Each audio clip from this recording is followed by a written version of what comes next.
Như chúng ta cũng đã biết, các nhà khoa học đã tìm hiểu trong tự nhiên và vũ trụ có khoảng hơn 100 nguyên tố hóa học.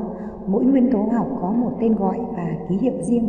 Vậy làm thế nào để chúng ta ghi nhớ được tên gọi cũng như viết đúng ký hiệu hóa học của từng nguyên tố hóa học? Nhất là đối với những người mới tiếp cận với bộ môn hóa thì chúng ta cảm thấy lo lắng về vấn đề này.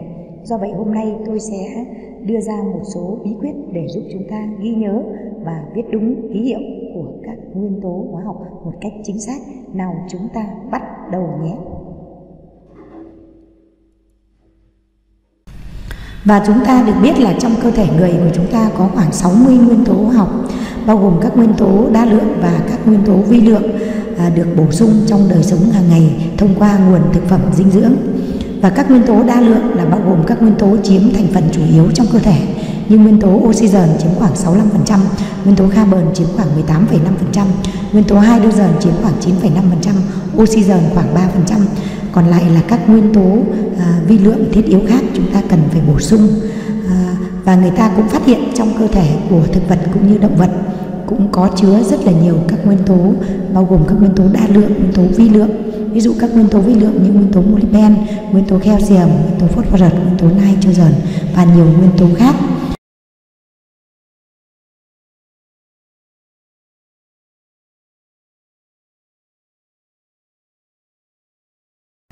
Sau khi khám phá ra các nguyên tố hóa học trong tự nhiên và vũ trụ thì các nhà khoa học đã xây dựng và sắp xếp các nguyên tố vào một bảng hệ thống tuần hoàn gồm có 8 nhóm và 7 chu kỳ. Mỗi nguyên tố được sắp xếp vào một ô nguyên tố. Trong một ô nguyên tố thể hiện rõ tên gọi và ký hiệu của từng nguyên tố hóa học, giúp chúng ta dễ dàng tra cứu các nguyên tố hóa học hơn. Tuy vậy, bảng hệ thống tuần hoàn đối với người mới bắt đầu học thì chúng ta cảm thấy rất là khó nhớ. Do vậy đã có một cái bảng hệ thống mới có hình ảnh minh họa về công dụng của từng nguyên tố được vận dụng vào để sản xuất các vật dụng phục vụ đời sống, cũng như sự có mặt của nó trong tự nhiên để giúp chúng ta ghi nhớ tên gọi và ký hiệu hóa học của nguyên tố được tốt hơn. Ví dụ như nguyên tố hydrogen có mặt trong không gian vũ trụ bởi vì nó là nguyên tố nhẹ nhất. Nguyên tố lithium có mặt trong các cục pin. Nguyên tố natri còn gọi là nguyên tố sodium có nhiều trong nước biển và là thành phần chính của muối ăn được sử dụng trong đời sống hàng ngày. Nguyên tố kali hay còn gọi nguyên tố potassium thì có nhiều trong các loại rau củ quả bởi vì nó là thành phần chính của tro bếp. Khi chúng ta sử dụng tro bếp để bón cho rau củ quả thì nguyên tố kali nó có nhiều trong các loại thực phẩm này. Nguyên tố tiếp theo ví dụ như là nguyên tố rubidium có mặt trong đá quý. Nguyên tố strontium thì là có nhiều trong pháo hoa. Nguyên tố calcium có mặt trong các loại vỏ sò, hải sản. Nguyên tố magnesium có nhiều trong diệp lục của các lá cây.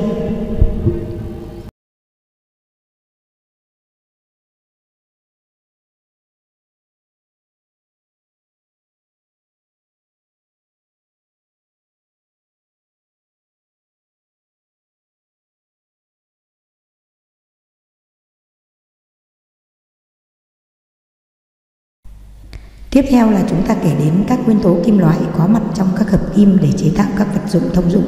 Ví dụ như nguyên tố vanadium có trong hợp kim chế tạo lò xo. Nguyên tố chrome có trong hợp kim thép không rỉ. Nguyên tố mangan có trong hợp kim chế tạo máy múc. Nguyên tố wolfram có trong các dây thóc bóng đèn.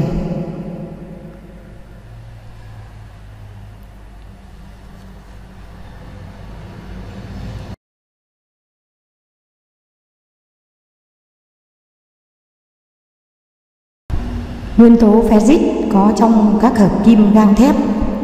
Nguyên tố coban có trong nam châm điện. Nguyên tố niken có mặt trong các đồng xu.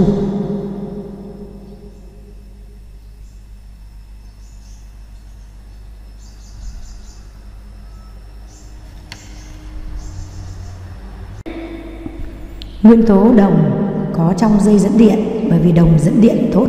Nguyên tố bạc, vàng dùng làm đồ trang sức. Nguyên tố kẽm có trong các vật dụng như là kèn của thời đại đồng thau. Nguyên tố cadmium có trong màu của sơn. Nguyên tố thủy ngân thì có trong nhiệt kế. Nguyên tố nhôm nhẹ và bền vì nhiệt thì dùng để chế tạo máy bay và các vật dụng bằng nhôm khác.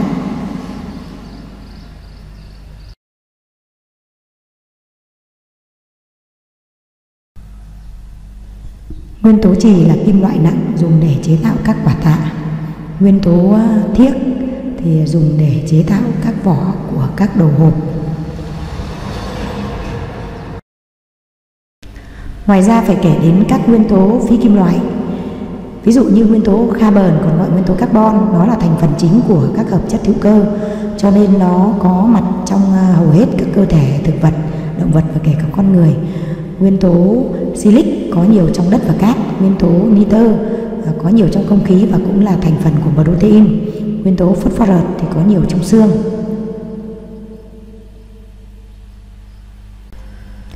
Nguyên tố oxygen thì có nhiều trong không khí. Oxygen là nguyên tố duy trì sự sống và sự cháy. Nguyên tố lưu huỳnh, còn gọi là nguyên tố sulfur, có nhiều trong trứng và sữa. Nguyên tố flo có mặt trong kem đánh răng. Nguyên tố clo dùng để xử lý bể bơi. Và ngoài ra đối với những người mà ở thành phố chúng ta hay dùng nước máy thì cũng sẽ ngửi thấy thành phần của clo trong nước máy. Nguyên tố helium, còn gọi nguyên tố heli, có mặt trong các quả bóng bay. Nguyên tố iodine, còn gọi nguyên tố iốt, có trong các cái cồn iốt dùng để sát khuẩn.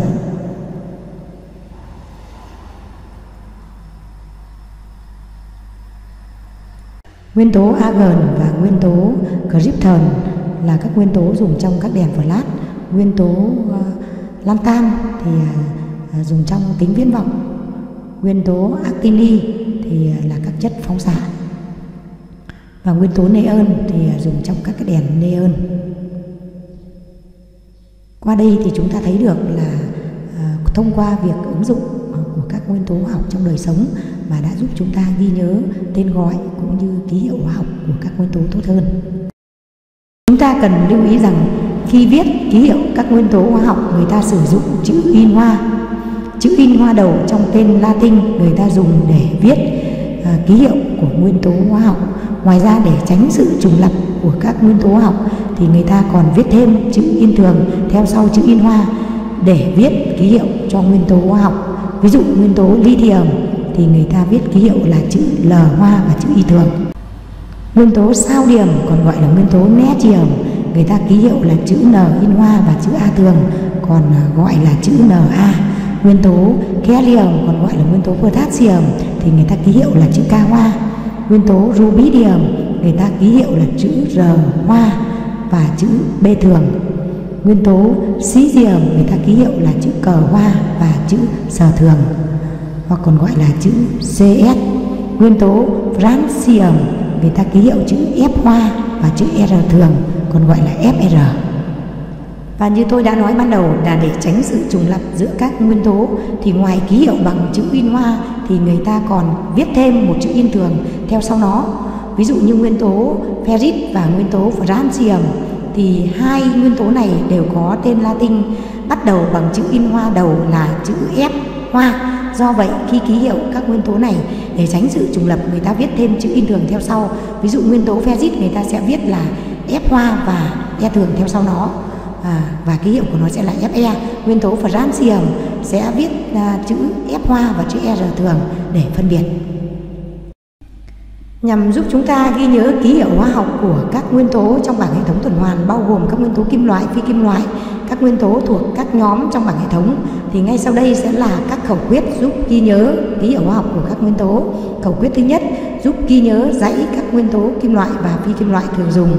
Ví dụ khẩu quyết để ghi nhớ dãy kim loại là: khi nào Ly cần may áo giáp sắt, nhìn sang phố hỏi cửa hàng Á Phi Âu. Nó sẽ đi kèm với ký hiệu hóa học của các nguyên tố như kali, natri, li, canxi, magie, nhôm, kẽm, sắt, niken, thiếc, trì, hydro, đồng, thủy ngân, bạc, platin và vàng. Khẩu quyết thứ hai giúp ghi nhớ dãy các nguyên tố phi kim là: Tôi không cần phải sợ ông có bộ râu xỉu. Nó sẽ đi kèm với ký hiệu của các nguyên tố phi kim là nguyên tố iốt, nguyên tố hydro, nguyên tố carbon, nguyên tố phosphor, nguyên tố lưu huỳnh, nguyên tố oxy, nguyên tố clo, nguyên tố brom và nguyên tố silic. Tiếp theo sẽ là các khẩu quyết hay còn gọi là các mẹo để giúp chúng ta ghi nhớ ký hiệu hóa học của các nguyên tố trong bảng hệ thống tuần hoàn thuộc các nhóm từ nhóm 1A đến nhóm 8. Ví dụ các nguyên tố thuộc nhóm 1A bao gồm các nguyên tố có ký hiệu như nguyên tố lithium, nguyên tố natri, nguyên tố kali, nguyên tố rubidium, nguyên tố cesi và nguyên tố franci. Thì ở đây ta có câu khẩu quyết là lâu nay không rảnh coi phim. Tiếp theo là khẩu quyết giúp chúng ta ghi nhớ ký hiệu hóa học của các nguyên tố thuộc nhóm 2A. Nhóm 2A gồm các nguyên tố beryllium ký hiệu chữ Be, magnesium ký hiệu chữ Mg, calcium ký hiệu chữ Ca, strontium ký hiệu chữ Sr và barium ký hiệu chữ Ba và radium ký hiệu chữ Ra. Thì sẽ có câu khẩu quyết là bé mang cá sang bà rán. Tiếp theo là khẩu quyết giúp chúng ta ghi nhớ ký hiệu hóa học của các nguyên tố thuộc nhóm 3A. Nhóm 3A bao gồm các nguyên tố boron ký hiệu là chữ B, nguyên tố aluminium ký hiệu chữ Al, nguyên tố gallium ký hiệu chữ Ga, nguyên tố indium ký hiệu chữ In và nguyên tố thallium ký hiệu chữ Ti. Thì ta có câu khẩu quyết là bỏ áo gần trong tí. Tiếp theo là câu khẩu quyết giúp chúng ta ghi nhớ ký hiệu hóa học của các nguyên tố thuộc nhóm 4A. Nhóm 4A bao gồm các nguyên tố có ký hiệu sau: nguyên tố carbon có ký hiệu chữ C, nguyên tố silicon ký hiệu chữ Si, nguyên tố germanium ký hiệu chữ Ge, nguyên tố thiếc còn gọi là nguyên tố thin ký hiệu chữ Sn và nguyên tố ly còn gọi nguyên tố trì ký hiệu là Pb. Với câu khẩu quyết là cô sĩ ghé sang phố. Tiếp theo sẽ là câu khẩu quyết giúp chúng ta ghi nhớ ký hiệu hóa học của các nguyên tố thuộc nhóm 5A. Nhóm 5A bao gồm các nguyên tố nitrogen ký hiệu chữ N, phosphorus ký hiệu chữ P và arsenic ký hiệu chữ AS, antimony ký hiệu chữ Sp và bismuth ký hiệu chữ Bi. Và có câu khẩu quyết là người phàm ắt sầu bi. Tiếp theo là các câu khẩu quyết giúp chúng ta ghi nhớ các ký hiệu hóa học của các nguyên tố thuộc nhóm 6A, 7A và 8A. Các nguyên tố hóa học thuộc nhóm 6A bao gồm nguyên tố oxygen, sulfurous, nguyên tố có ký hiệu Se, Te và Po sẽ có câu khẩu quyết là ông S sắm telephone. Nhóm 7A gồm các nguyên tố fluorine, chlorine, bromine, iodine và atatin thì có câu khẩu quyết là phải cô luôn buồn tôi à. Và nhóm 8A bao gồm các nguyên tố helium, neon và argon, krypton và xenon và radon thì ta sẽ có các câu khẩu quyết là hè nên anh không xem răng.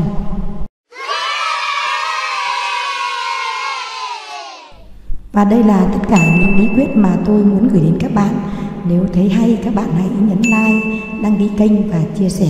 Xin cảm ơn các bạn rất nhiều.